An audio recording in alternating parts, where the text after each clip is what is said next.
Hello, everybody, and welcome to Teamsheet Tantrum here in association with Boohoo Man.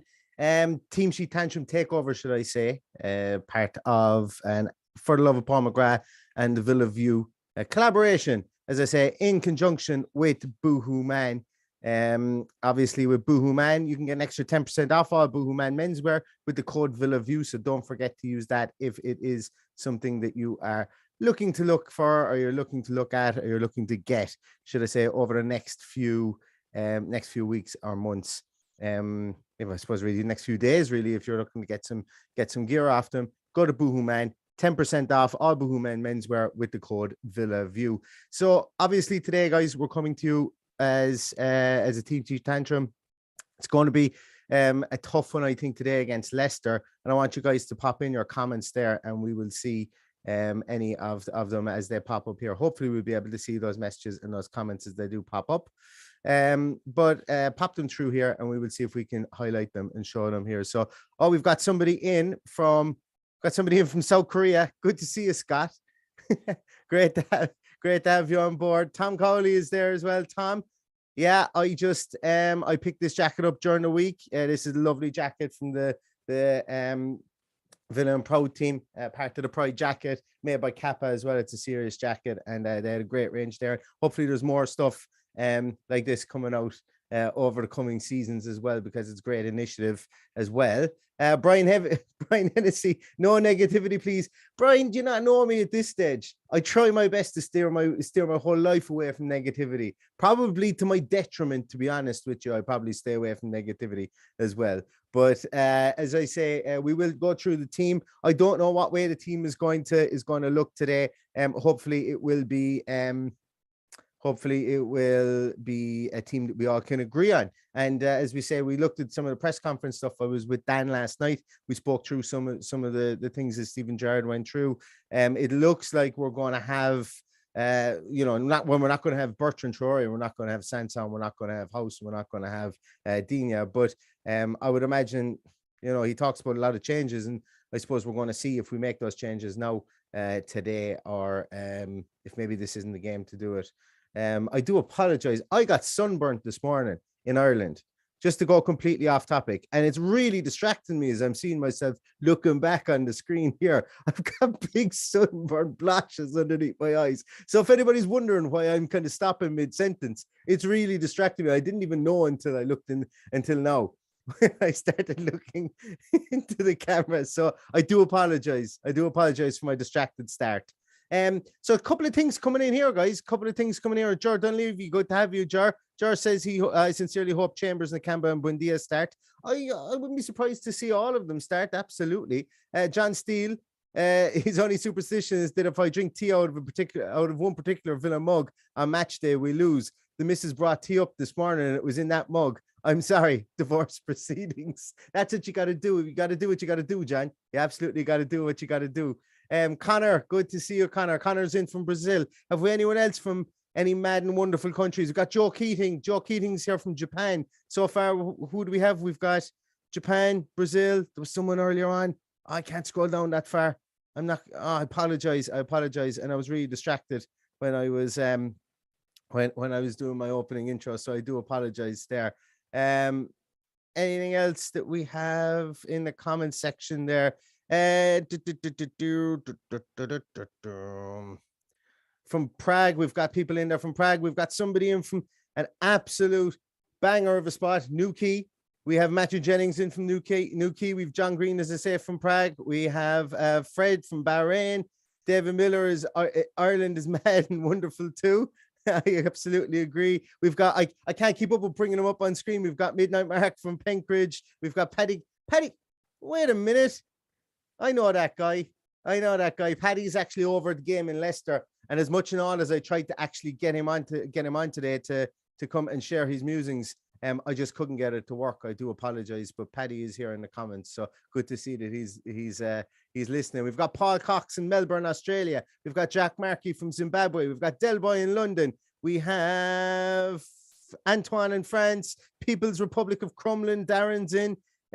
Jordan Levy's is in Cork here in Ireland. The Magic Magnum is Jamaican Villain checking in from Qatar. This is mad, lads. The internet's an absolutely unbelievable tool, isn't it? It's crazy. It's crazy. Like all these people all over the world checking in. Tom Krill is in Thailand. And O'Grady's from the metropolis of Ballingarry, my hometown in Limerick. So it's we've got Waterford, we've got Solihull. Yeah, absolutely, absolutely, guys. Did someone say that the team is announced early? I'm after getting 2 messages here. It's probably people hopping ball because they see that I'm floundering around here on the stream trying to control it myself and do everything there. But the team hasn't been announced. No, it hasn't. I can see it here. Hasn't been announced just yet. So guys, pop in there. Who's going to be your centre back partnership for today? I personally think I don't know. I'm kind of torn. I think the fact that we've had a 2-week break, maybe I'm not sure that he's going to actually change it at all. Maybe it's going to be Konsa and Mings. But I don't know. I'm kind of torn. I don't know. What do you guys think? What kind of a midfield partner, or sorry, what kind of a centre back partnership? Because I think Nakamba is going to come into midfield. I think he's definitely going to come into midfield, and that's going to be an interesting conversation in itself. We have Chambers and Mings. Sai says Chambers and Mings. Karpal Singh says Chambers and Mings. Sai says maybe he plays a back three. I'd be absolutely, you'd see me fall off my chair if he plays a back three here. Rob Kenny says Konsa and Mings. Mings and Chambers from Dave. Antoine says Mings and Chambers. Michael Moylan says Mings and Chambers. Sweet Karma says Mings and Chambers. Konsa's earned a rest. Yeah, so it looks like Mings and Chambers. Maybe House for Mings. Ryan Locke says. Yeah, so it seems that we've got, I'm not going to say that we got consensus, but it looks like we do have people do want to see maybe Mings and Chambers for today, which would be interesting in itself. I'm trying to find the team sheets here for when it does pop up and when we're ready. Okay, I think I found them. Using the Villa Views console is wildly different to the console I use, and as I will always say every time that I've done these, is the guy behind the scenes in the Villa View, producer Adam, deserves a lot of credit because it's a full-on job trying to click on buttons here to keep up with everything. Sam Baggett says the Chambers has earned a goal. Oh, I might as well show up here since I have it here in front of me. Chambers has earned a goal. That's what competition is there for. As far as our recent run goes, no manager can mitigate for strikers missing as many chances as we have for a few weeks. Oh, Sam, you've absolutely hit the nail on the head there with the last piece there. We have missed a lot of chances. And I think that's not just even the last few weeks. I think we haven't been as clinical all year. You know, we've needed a lot of chances. And then when we haven't created chances, we've looked really, really poor. So that for me, I think, you know, I think that's actually a pretty good point that you make there with regards to we created enough chances to score 2 goals against Spurs. We could have been 2-1 up. And that would have had a very different complexion on the game. Maybe Spurs might have had to come out and play a small bit more as opposed to play long balls to Kane. Maybe we push everybody back. That's a real good point that you make there. Maybe one that we haven't made an awful lot of, I think, in a lot of the games that we've covered so far. Luke Barlow says Hart says Chambers and Mings, but he'll pick Konsa and Mings. I think you might be right on that one there as well. And Gary Horgan says here, let me know what you guys think about this one. Mings and Chambers, it'd be bad for squad morale if Konsa stays in the team following his recent form. For people who watch our own podcast, for the love of Paul McGrath, for those of you who watch that podcast, you know, myself and Paddy get into very philosophical and sometimes heated arguments over intangibles like that. I can absolutely agree with you in a lot of areas there, Gary, that, you know, squad morale and stuff like that. But I don't think it's as easy as somebody makes a mistake. If he isn't dropped, then that the squad morale goes down, because I think it could have the complete and utter opposite effect as well. If he started, it can show that, you know, that the manager is willing to overlook 1 or 2 bad performances because they know you're a good player. Look, there's a lot of different psychology in it. I don't know the answer. So, you know, I'm just playing devil's advocate with that one, with that comment. But it is important, I suppose, how is he going to play in the man management side of things? How is he going to manage the team, the squad, when we do have such varying levels of consistency within the team? And there's no one that's been really 100% consistent, I suppose, other than really Matty Cash and Jacob Ramsey. You know, everybody's had their up and their down days as well. A lot of people saying that a lot of people are talking about Nakamba being in the team as well. Absolutely. I think that is one for definitely one that we will see. It's 1 minute past 2. Let's see if the team sheets are up. So bear with me while I try and pop this up here. So I'm just going to try and import the team sheet. Okay, I think we might have it. Bear with me here as we take a look and see if the team sheets are loaded. Let's see. No, nothing there yet. I'm just on this system, but I do know that they are live. So I'm going to open up here on Twitter on my phone, and I will just read it out. Apologies, I make a mess of this every single time. I really need to learn how to do it. So we've got Martinez in goals, Cash, Konza, Mings, Ashley Young, McGinn, Douglas, Jacob Ramsey, Bailey, Watkins, Coutinho. On the bench, we've Olsen, Chambers, Chrisane, Nakamba, Young Tim, Tommy O'Reilly, Carney, Buendia, and Ings. Changes didn't come. The changes didn't come. I think that's fair to say that they didn't come because they're not like there's no change. Bailey's in. Yeah, Bailey is in. It's a strange one for me. Like, we're back to, for any of you guys who saw my podcast during the week as well, we're back to kind of thinking that, hoping that Bailey is a 9, or is he a 10, or is he a 10, or is he a 9? And we don't really know where he is because he plays in the wing. And, where are we fitting him in this formation? So for me, this is, I would have preferred to see Buendia in there instead of Bailey if he was going to play that team. We've got Noah Nakamba, which for me is mind blowing. I would put Nakamba in there. I push Jacob Ramsey up into 10 and play McGinn, Douglas Luiz, and Nakamba in that midfield. I'm a bit disappointed with that team. I'm a bit disappointed in that team, to be honest with you. I would have thought that Nakamba was a shoo-in, considering he's had another 2 weeks of training time. He's not in there, and for me, I think that's a miss. I think that's a miss, considering how pivotal he's been. There's no one out there that can look at how we've played recently and say, yeah, we've got the defensive midfielder position nailed down. And I think if you're talking about making changes, whatever about making changes to the two center halves, but I think probably have earned their opportunity to start again over not starting again. I think our midfield really needs to be shaken up, and we've got the same 3 midfielders out again. And that to me is a small bit disappointing. But as always, optimism ahead. Leon Bailey in there. Let's see.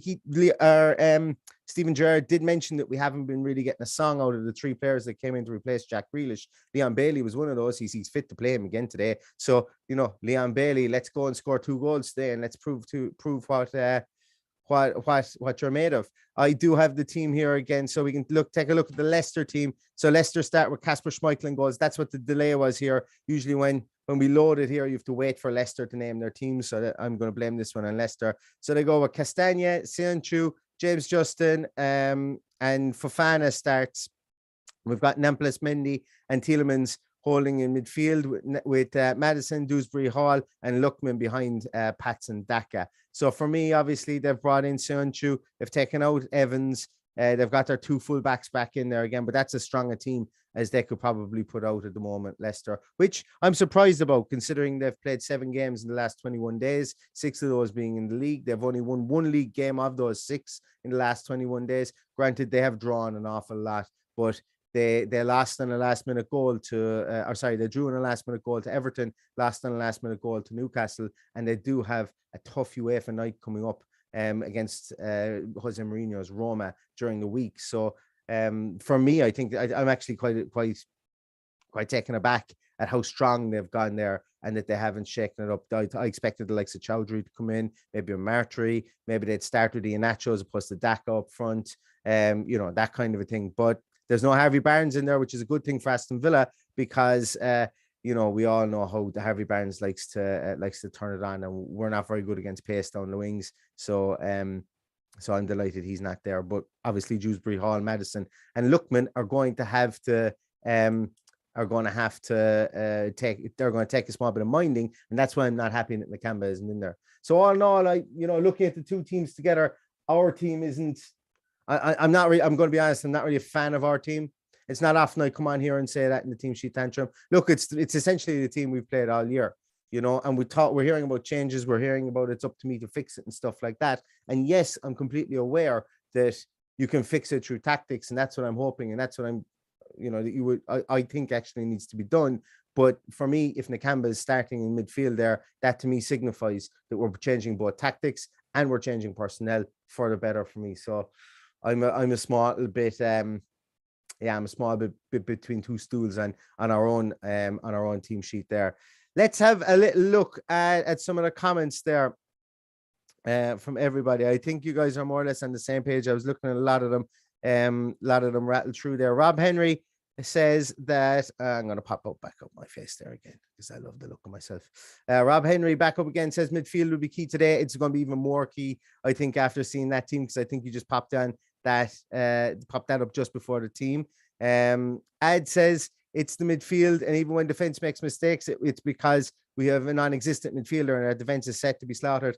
Absolutely. And while I'm not here to prove to everybody that Stephen Gerrard's a good manager or a bad manager or whatever, I'll let you guys make up your own opinion. I have gone down through every game that Stephen Gerrard has played, and the marked difference between the chances that we create, the chances that we concede, and the way we set up with Nakamba in the team, as opposed to when he's not in the team.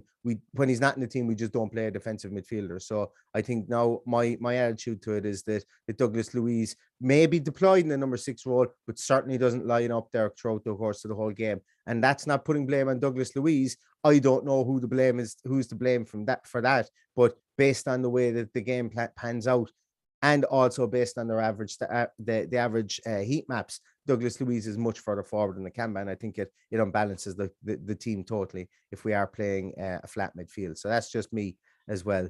A lot of people saying there that Nakamba's on the bench. A lot of people asking for or saying what has Chambers done wrong. That's actually a fair point. I think made a fair point there. What's Chambers done wrong? He scored a brilliant goal and had been pretty rock solid, and we were playing in games whereby we weren't conceding goals, and we'd scored 9. I think we'd scored 9 goals over that period when he played. We scored 4 and 2 and 3. What's that? That's it. Yeah, that's 9 goals. And then he was just dropped, and since then we haven't won. And I'm not saying he's the savior, because I think that's not true either. I suppose to say that Chambers is the savior, but if something ain't broke, why did you go and fix it? And that was when we were winning. And now that it is broke, why aren't we fixing it? If that makes sense. So the reverse is true now, that maybe we need to change something up and see what we can get from a game like today. Bailey and Young, the only changes there. Josh, the disappointment on my face. Yeah, that's why I was looking to get the team sheet up, because as I was reading it myself, I could see my face was dropping, because I think I'm not hopeful that we're going to have any joy out of our left hand side today, especially if Coutinho is going to play more central, and if Bailey is going to pull to the left, which in fairness, he has predominantly pulled to the right since he's been in the team. But I think that we need a lot more protection and coverage for Ashley Young. I think today he's going to have a tough job in his hands. I think they're going to rotate Madison over to that side. I think they're going to play Lookman over towards that side. And he does have Thomas Castagna to deal with over there too. So our left-hand side is going to just need to lock itself down today. And I'm not quite sure I can see a way that we can do that. So I'm a small bit worried, more worried now with regards to this, even though that we should have higher energy levels than Leicester today, given the amount of games that they've played recently.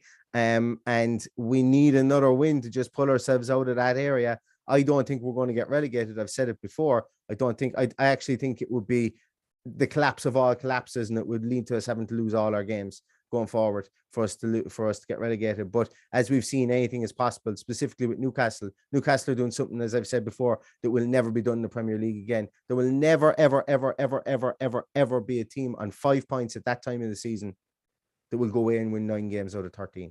It will never happen ever again. And they're doing something we've never seen before. So I hope we don't do something that the league has never seen before either, losing 13 games on the bounce. So because that's what would need to happen, I think, for us to go down. There's a lot of comments in here. Danielle, I agree with you as well. I think the onus is on Stephen Gerrard now, if things aren't working, to change it early. I know that we're down a couple of players. we're like it's the things that you say are the things that you're going to have to be judged on an awful lot as well. Just like ourselves, sometimes I've said tons of wrong things. The amount of times I've gone on our own podcast and said, hey, I'm really sorry. I apologize to Ashley Young for saying that he was going to be useless. And then he goes out against Southampton and has the game. I think it was Southampton. Has the game of his life. And I had to go around with egg on my face.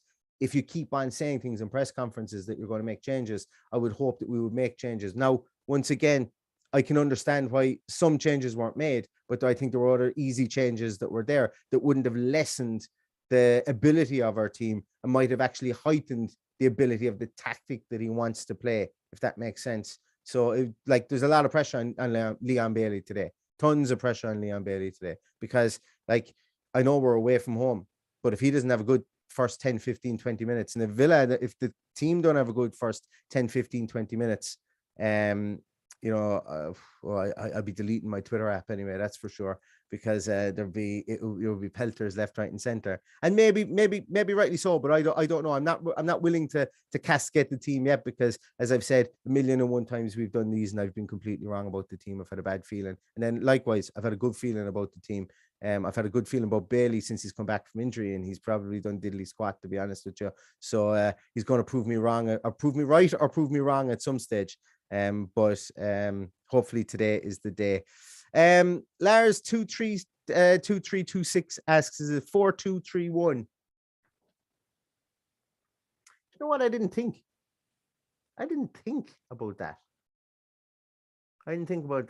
And no, actually, I'm going to say it isn't. And the reason I'm going to say it isn't is because there's no way he puts McGinn back there in the 6th position again. So if Nakamba was in, let's just say Nakamba had started and Jacob Ramsey was rested, or Nakamba had started and Ramsey was pushed further forward and Bailey wasn't in the starting team. You could make an argument there that the two could be Luiz and Nakamba. And then the three in front would be McGinn, Coutinho, and Jacob Ramsey, and you can make a very strong argument that that's probably our strongest team behind Watkins at this moment in time. And then for that reason, I would have said that 4-2-3-1 actually is quite exciting in that aspect, because we have the anchor point behind our fullbacks. For me, that would actually work beautifully, because that would allow our fullbacks to bomb forward. We would still have Nakamba and Luiz back to help, but at the moment we don't have that defensive wall. And that's what's really worrying, specifically when they're going to play 3 up top. Anyone else there? So, Rob, this is an interesting point as well. So Rob Henry says, is Bailey in there so Young can stay back a bit?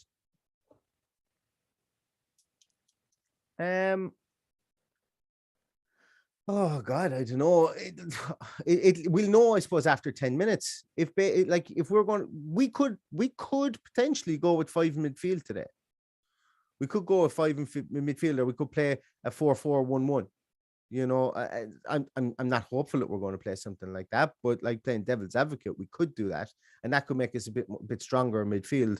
But obviously, that means that we're playing one player out of place. Probably we're playing Jacob Ramsey out on the left-hand side, Coutinho in behind Watkins. And maybe that's a great way to get Coutinho some space there in front of 2 centre halves. Like, we're going to want to play, we want to try and pull Fofana out of position as best we can and leave Watkins and Söyüncü inside there. Because if we can pull Fofana forward, try and get up through the wings, maybe this is a tactic. Maybe I've just stumbled upon this as I've been talking. Maybe we pull Fofana forward, and he comes to take Coutinho, and then we try and press through the wings, and Watkins then can run Söyüncü in around inside. But then again, they're going to have Tielemans and Nampalys Mendy inside there, who aren't going to want to wander too far forward when they've got their attacking foursome that they have in there today. So it's going to be really, really interesting after the first 10 minutes to know how we're going to set up today. Like Buendia, Chambers, and like are I'd like to have seen some changes as well, guys. Yeah, I'd like to have seen some changes. So we're going to ask the $1 million question. There's a couple of questions in there, guys. I don't think it's the right street. Apologies, I'm not ignoring some of the questions in there about Steven Gerrard and about Smith and stuff like that. Like, we can all we can all discuss that in the post match. I think that's probably best for the post match. Not that I'm trying to stifle conversation or anything. I'm absolutely not. We've got limited time before the game, so we could be here for 3 hours discussing Steven Gerrard, Dean Smith, Eddie Howe, all that kind of stuff, because there is quite a lot of talking points that could be garnered from managerial pieces, and I think potentially that that there's a lot of water to go under the bridge yet before we can get a full view of Steven Gerrard within the role itself. But that's a conversation for another day, lads. What scores? Pop a few scores in there. Rob Henry knew it was coming. You know me too long, Rob. Rob puts in 3-1 Villa. I think we'd all be buying new pints, Rob, if that was the case.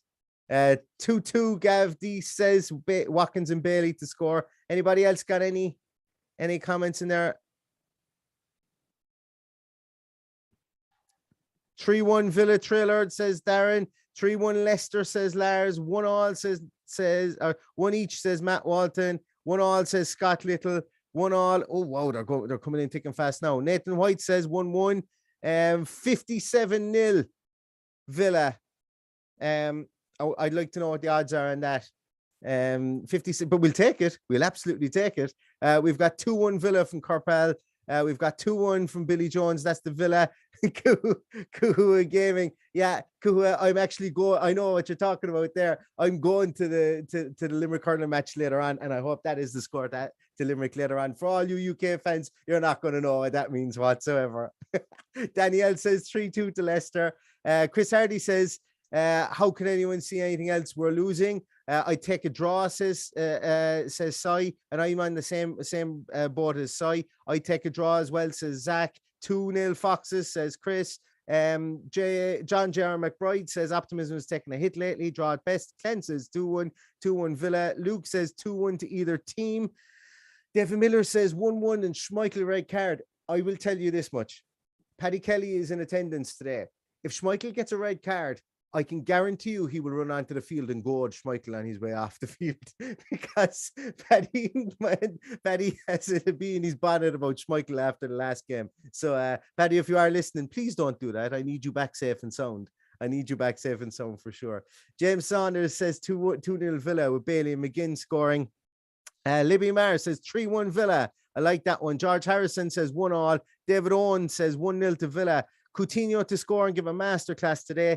3-2 to Villa, says Standing on the Word. Uncharacteristic 1-0 Villa win. That I would love it. Absolutely. Malk 70,000 70000 says 2-0 Villa. We will draw 1/2 and Ed says we will draw 1/2 and lose the other. Okay, that means that we're going to lose overall though, Ed, but I'm okay. Libby Maher's Irish too, going over for Norwich. Never know, you might get to see me over there. I can't wait. I'm hopping on a plane Friday afternoon, and I'm going to go to the Norwich game too, so you never know, you might see us there. Brett Riverboat has stuck 50 quid on Leicester to beat us, just to jinx them, as I'm on such a poor betting run. Only bet what you can afford, and when the fun stops, stop, Brett, and that goes for everybody else that's here as well. 2-0 to Villa, says Adam. Good to see you, Adam. Haven't chatted to you in a while. 2-0 to Villa. John Steele says 2-2. 2-2. I was going to say 2-2 to John Steele. That's how good he is, that he can play a team all on his own. Junior Bennett 1-0. Feeling optimistic. Got to win one eventually. Actually, you know what? Yeah, you've got a point. Antoine says 2-2 Villa, come back from behind. That would be one for the books, considering the only time we've gotten a win this season where we've come from behind was against Leicester the last time. Harvey Barnes scored first. Konza banged in 2 from set pieces. So that is great. So guys, we're nearly at, we're on for the last half hour, and there's been great interaction in the comments. Really enjoy it. It's been great to see all your scores. Kind of a synopsis just before we finish up there is that, yeah, it's not the team I was hoping for. And that's me with my diplomatic hat on for sure. It's not the team. Let me put on my diplomatic hat here, since there's a hat near to me. And it is a Boohoo Man hat as well, considering they're sponsoring the podcast. This is my diplomatic hat on, and the team isn't what I hope for. The team isn't what matched the words that we're hearing after post-match conferences. Then again, 2 weeks is a long time in football, and certain players might be playing absolutely rubbish. They might be taking niggles in with them, so don't know a whole lot. Don't know a whole lot about reasons for being picked. I hope questions are asked about, changes are sought, and the Canvas looks like he's fit now. Why did you go with this certain team selection? I'd like to hear that maybe after the game or maybe before the game, and maybe in some of the press conferences prior to that. But look, let's not throw the baby out with the bathwater, and let's not get ahead of ourselves here. This team is still a team full of good players. We're a team that are on a very, very bad run at the moment. We're a team full of good players. Maybe they click today.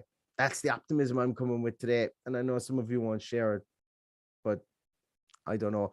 My last thought on it is I think that we get a draw today. I think if we come and let's be honest to ourselves, guys, an away draw at Leicester, we're a team that doesn't draw. We've only drawn 3 games all season, 2 games all season. So if we get an away draw at Leicester, I think it could be considered a good point. It's 1 point further up the table, away from safety, away from relegation, should I say. A lot of people are worried that Burnley might win tomorrow and drag us back into it. Remember, there's 3 teams between us and the relegation zone, and that would, we would realistically have to not win any more games. I'm not saying it's impossible, but if it is, if I'm the jinx that does it, then I do apologize. But we need to take any points at all, whether it be 1 point, whether it be 3 points or whatever. And this team needs to get a bit more steely and not lose games. So I'm going to go back to my original prediction that I always had for games: is this is a must not lose game as opposed to a must win game. And hopefully Aston Villa can find a way to get a point out, at least a point out of today. So that's going to do it today. I really appreciate everybody, all the chats, all the comments, everything that you've had. I hope I made sense at the start. I hope I made sense at the middle. And I certainly hope I made sense as it came towards the end of this podcast. I appreciate everybody for popping on. Give this a like if you can. Also, Boohoo Man, once again, over this side, 10% off all Boohoo Man menswear with the code VillaView as well. Don't forget to use that if you are looking for, maybe you might be looking for an orange hat. Who knows? Like the one I'm wearing here. But go and use the 10% code to get yourself some cash off. Thanks to the guys here at the Villa View. So as always, thanks to Dan, thanks to Chris, thanks to Omar, thanks to Adam, thanks to all the guys at the Villa View for allowing me to pop on today to have a chat with you. Hopefully our luck changes today, and this is the start of a run of maybe a 2 or 3 game run that we go on where we get points. We won't know until the 90 minutes are up. And we have 30, what's my maths like? 37 minutes to go before kickoff. So as I always say, get yourself settled wherever you are, get a nice beverage, get something nice to eat, and sit down and hope that Aston Villa don't ruin your Saturday. But we will be back again with post-match points. The guys will be back with post-match points. We will be back with reaction shows as well on our podcast. Thanks a million for absolutely everything. It's been brilliant to see where everybody is all over the world. I hope everybody gets the right result today and Aston Villa start to climb their way back up the table. But until next time, have a great Saturday up the Villa, and we will see you again.